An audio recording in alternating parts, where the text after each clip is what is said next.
திருப்பூரில் சாலை பணிகளுக்கு தன்னை மீறி மேயர் கலெக்டரிடம் சென்றால் ஒரு வேளையும் நடக்காது என்று மக்களிடம் திமுக பெண் கவுன்சிலரின் கணவர் பேசிய வீடியோ வெளியாகியுள்ளது.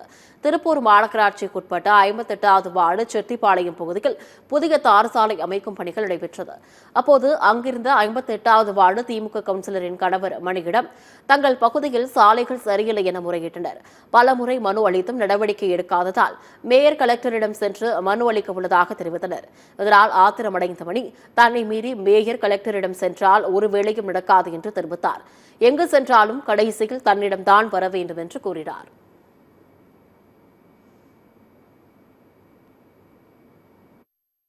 இப்போ பாக்கி இல்லாததுக்கு நாங்கள் என்ன பண்ண முடியும்? நான் இந்த மக்களுக்கு என்ன பதில் சொல்ல முடியும்?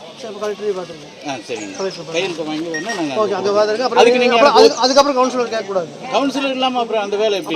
அவரை பார்க்குறது அவரே பார்த்துட்டு வரல. ஏன்னா எங்களோட கோரிக்கையை நாங்கள் கொடுக்கட்டுமா வேண்டாம்? கோரிக்கை இல்லாமல் அங்கேயே கொடுத்துருக்கோம். கலெக்டரே பார்த்துருக்கேன். கலெக்டரே வந்து பார்த்து எல்லாம் பண்ணி கொடுத்துருக்கேன். நாளைக்கு அந்த ரோடு